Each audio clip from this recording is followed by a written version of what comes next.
everything around me. Green, get the money. Dollar bill, yo. What's up, guys? Got another Crowfall video for you today. In this video, I'm just going to be going over the general state of Crowfall as of October 2020. This is before the big Discipline patch. They have not done the Discipline live stream yet, so I'm going to have my predictions on that. I might be completely wrong or completely right as of tomorrow, so we'll see. That should make things interesting. So, where are we at in Crowfall as of October 2020? So, patch 6.1 came out, and it was a disaster, a complete disaster for like 3 weeks. We did not have a campaign for a very long time because there were a lot of technical issues with the game that caused crashing, and it was a mess. They did a lot of stuff in patch 6.1, which caused them to break a lot of stuff, and they did get it all fixed. To give them credit, they did get it all fixed. I haven't had any technical issues with the game at all. No crashing. Performance is a little bit better.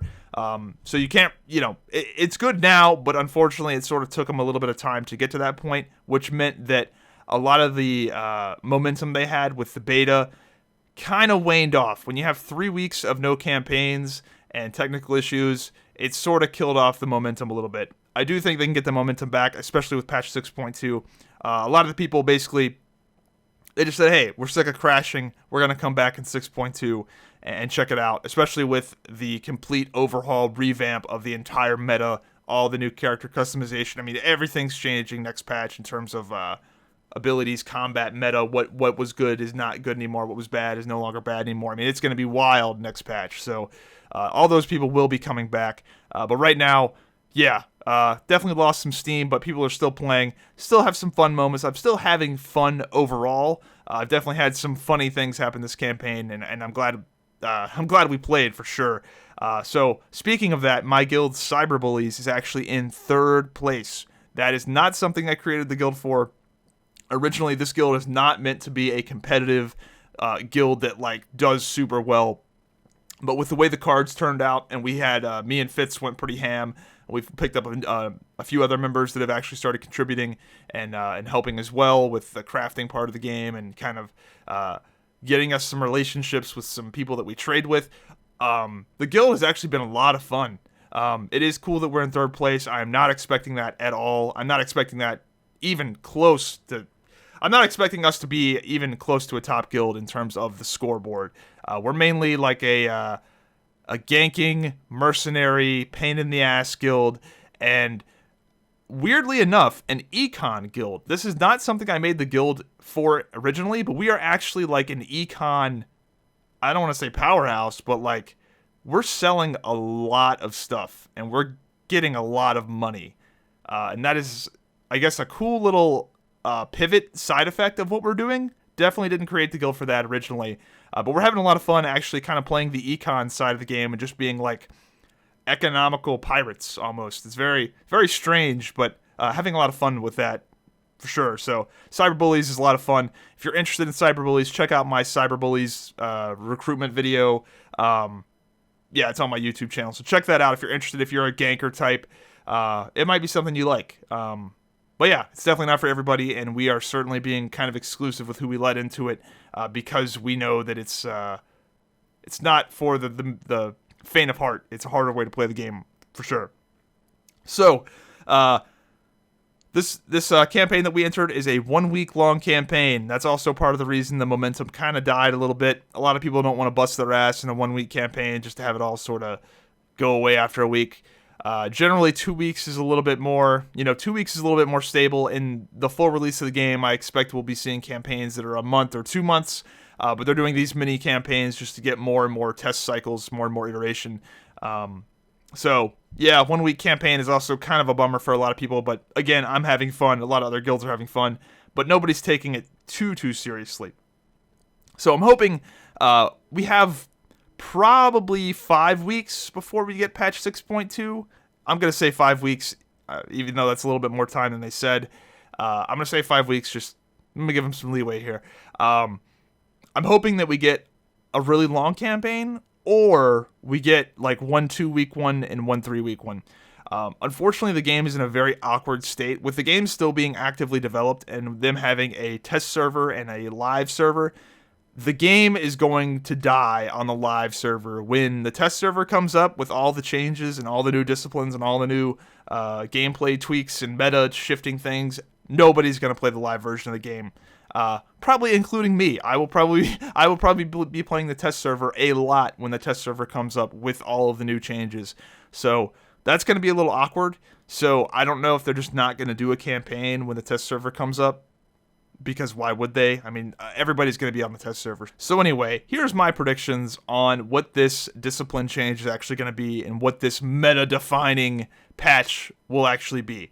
My guess is some sort of multi-classing system, meaning that I can be an assassin knight and maybe get access to chain pull or pursuit, or I could be a Confessor Frostweaver and be a Confessor that also has access to ice skills. I think it's going to be some sort of primary class, secondary class system that breaks apart the classes and potentially breaks apart the disciplines to where instead of picking 2 major disciplines, maybe you can pick 5 major disciplines, and these major disciplines are now split up. So maybe there's like a bard and a minstrel, where you can get 2 songs from each, something like that. I could totally see them breaking apart these major disciplines and breaking apart the classes and sort of opening it up to be very sandboxy, to where you can just sort of piecemeal your class together with abilities from the previous classes. I could totally see that being a thing. It would give you a lot of character customization, and also it's not a ton of work for them to have to recreate animations and things like that. So that's my guess. I could be totally wrong. I think they're going to be giving us some hints tomorrow. So either you guys are going to come back to this video and go, wow, you're a genius, or wow, you're a dumbass. So that's what I'm thinking. Now to talk a little bit about what's actually happening in the campaign. This was the first campaign to have alliances. The alliance system was something that we just got this patch, where guilds can ally with other guilds, and they can essentially not take friendly fire from each other, and they can share keeps and defend each other's keeps and things like that. So, sounds great, right? No, it's not. So, I was never a fan of alliances to begin with, because predictably, what happens has happened, and all of the big alliances rule the day, and then they can take advantage of the per player cards by creating shell guilds. So not only do they get the conquest cards, they also get the per player cards. Now, I knew this was going to be exploited as soon as the system was revealed, which is part of the reason I didn't like the idea of guild alliances in the first place. But here we are. And I don't know if it's necessarily something that should be solved. Maybe that's just part of the consequence of having per player cards. I'm a fan of per player cards because it does allow for small guilds to at least do something in a game like this.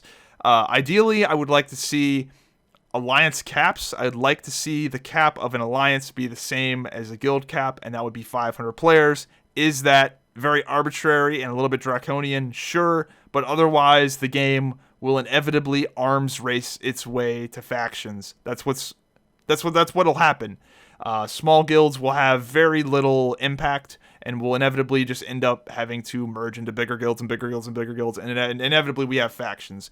And I do think that the Divine Favor system, I made a whole video talking about the Divine Favor system and how cool it is, and it's ultimately just gotten watered down over and over and over again, to the point to where if it continually gets watered down, you might as well just not even have it. I'm not a huge fan of what's really going on with that, with the Divine Favor system in general.